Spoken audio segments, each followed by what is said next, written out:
All right, I'm right. Let me go to something else Obama did this week, because this did get under my skin. He was at this town hall meeting. He was asked a question. The question was, with over 1 out of every 30 Americans controlled by the penal system, why not legalize, control, and tax marijuana to change the failed war on drugs into a money-making, money-saving boost to the economy? Do we really need that many victimless criminals? Let me show you his response.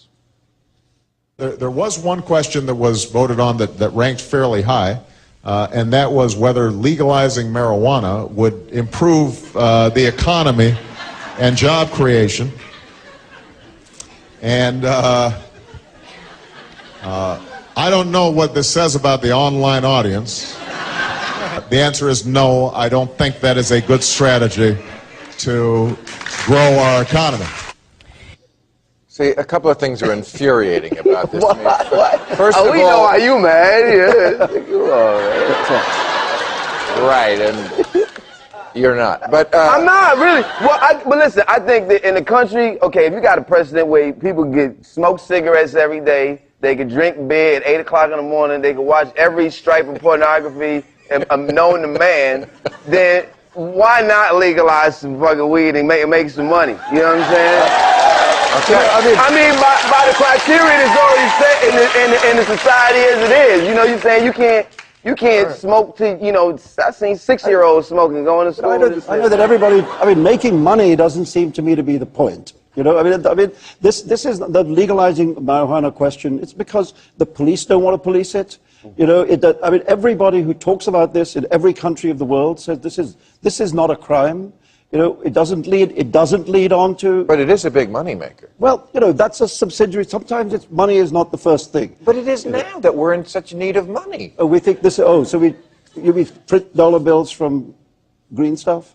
Well, we don't. That's the difference, but we don't have to just print them like we're doing now. We could. It's a product. But I think, you know, what you could do is let the police do other things. You don't fill up the jails with people who shouldn't be in jail. You don't waste time. You know, this is not... Right. It's not to do with... And it makes some money. And it makes money, okay. We broke, Simon. We need some dollars. Yeah, all right. There's hard times in America. And also, for Obama to mock... You know, I don't know what's going on the internet. Well, excuse me, the internet is America now. That sounded like John McCain. So Bill, that was an answer John McCain would give. What do you really expect him to say at the online town hall meeting? No doubt. I mean, I got some weed on me right now. No, he's not gonna say that. Of course, he's gonna be like, "Oh, come on, kids. You know what he got to say. He's the president of the United States." You know? Well, he could have given a better answer than that. He really lost. He's trying to get off the subject, so they'd be like, "I told you." He got so much damn scrutiny on him. See, that's what happened when you're the black guy with the job, okay? You're the black guy with the job. The motherfuckers is like, okay, what the fuck is you doing, Mr. Negro? What are you doing? What are you doing? See, he's coming here trying to change shit. He got casual Thursdays and Fridays. Okay, he's going through that. But I say, you know, in general, I would like him to just stop with the bipartisan stuff. Right. You know, I mean, this trying to bring the people he's just defeated along so that they can veto his policies, etc. There ain't any other country in the Western world which behaves like that. You win the election, you run the country. Thank you. And, you know, of course they're not going to agree with him, and of course they're going to try and block him at every turn. And he may as well just run the damn country. Right. You know? Because it's a crisis anyway. He just got the job. And it seems to me that on the marijuana I do not want to be the president. Every time there's been votes and public opinion polls, it's popular to legalize marijuana. Right. It's not even unpopular. That's why it was so annoying for him to talk. This was, by the way, this was the #1 question. Yeah. The #1 question that everybody asked. So for him to marginalize, like, oh yeah, right, those nuts online, those pothead commie fag pinkos He's online. Already under a bunch of scrutiny. Now you don't want to be the this is what you're doing. You're loyal to the person. No, I'm not loyal. The principle. Listen, I'm a skeptic. I barely voted to say the least. I'm a skeptic. I believe in Bigfoot before I believe in the shit that they tell me. I'm serious. I know you do. Bigfoot is more plausible to me than that shit. But all right. I'm not an Obama loyalist. I'm just saying be cool. Bigfoot, I got to bring out, we got Big Ego waiting over He's the contributing editor to Vanity Fair, whose latest book, God Is Not Great, comes out in paperback in April. Christopher Hitchens, right over here. Oh, no. Let me help you with that. Thank you. My dope substitute. Yes. Is this your urine sample? It's my dope substitute. No. Chris, I love you because, you know, for years, people have been coming out on talk shows with alcohol and hiding it. Not you. Not I. They, like, put it in a cup like this. Chris is proud. He's like, this is scotch, fuck you. Look.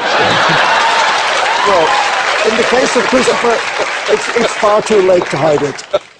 I just think it should be listed as a leading indicator. It's sort of one of nature's things. It's like mother's milk. It so is. And so much better for you than that dope. You look great, by the way. I know you have been working on your health. Obviously not completely, but I've read about it. No, the New England Journal of Medicine says at least 2 drinks a day for the heart and the bloodstream. Well, of course, that's bullshit, but we don't have No. Get it. And by the way, the wine should not be white. All the Chardonnay drinkers have been wasting their time. Look. Red. Pinot Noir. You don't have to tell me about the pleasures of liquor. I spent a lot of my life involved with them, but there is no doubt that any amount of liquor, any amount of any poison is bad for you. The reason why you have this bullshit statistic about 2 drinks are good for you is because we live in the country of great stress. So the guy who comes home from work and has 2 drinks lives a little longer than the guy who's like this and has a heart attack at 59. It doesn't mean it's good for you. But anyway, I'm glad you're in better health. It cleans out, it pumps out the arteries. It gets the fuzz out. And my brother likes to say it's water-based. It does the pipes. Water-based. And if water rots the soles of your boots, what do you think it does to your intestines? Right. Yeah, okay. Fish is fucking it, as Mencken used to say about water. Right. Now, we were just talking about the drug situation. Yes, Obama, I heard. That's and why Hillary is in Mexico talking about this right now, trying to convince the Mexican government that America is not a failed state. And she said something she said, clearly what we're doing hasn't worked. We have been pursuing these strategies, talking about the drug war, for 30 years. But then she said, we're going to keep doing them, which to me is the classic definition of insanity. That was the very definition. Always doing the same thing and expecting a different result. One word, prohibition. Remember how brilliantly that worked. Right. No one learns from it. Another word, Afghanistan. Afghanistan hasn't got an economy except one crop. One word? Opium. It isn't wine. Right. It doesn't listen. We say to the Taliban, we insist that you have all the profits of this crop. We wouldn't touch it. We want you to have all of it. Have all the money and all the popularity that comes from helping the farmers grow it. Another word, medicine. This stuff creates painkillers. Opium is the only way you can make an analgesic. There's a world shortage. OxyContin. We pay Rush Limbaugh's we pay the Turks. Yeah, well, and he feels no pain. We pay the Turks. We pay the Turks to grow opium in Turkey. We pay them so that painkillers can be made. Why don't we give that contract to the Afghans? Well, while you're fighting the Taliban, we will help you. Not to disagree with you at all, Christopher. My dear Salman. But please. But they double crop the fields. There's an opium crop and a heroin crop. So what you're doing is creating 40% of the world's heroin in that area. And what you're suggesting, we legalize that? I would, yes. Yeah? Yes. Didn't England? And where does that come? Comes here. Right. Do you think anyone who otherwise would not want to do heroin would do it just because it's legal? If it was legal, would anyone here do heroin tomorrow because it was easy to get? And what is the income? Wouldn't. What's the income of that heroin being used to do? It's being used to fund the most radical Islamic groups in the world. It's because we give them a monopoly on it, Salman. We give them a monopoly on it. We say, you have it. We could say the stuff will be pure. It won't be cut. It won't be run by terrorist gangs, and you can get it on prescription if you insist. We could make a national health system on the revenue, and we can make things that are genuinely medicine. As with marijuana, for example, it's well known to cure glaucoma. It's well known to be a wonderful specific against terrible nausea that comes from chemotherapy. I was on the TV with one of William Buckley's editors, National Review, Dick Brookhiser. Ultra-conservative guy who told me he had cancer of the testicles. He was throwing up. He couldn't hold anything down while he was on chemotherapy. Marijuana made it go away. He's alive because of this stuff. I'm sorry,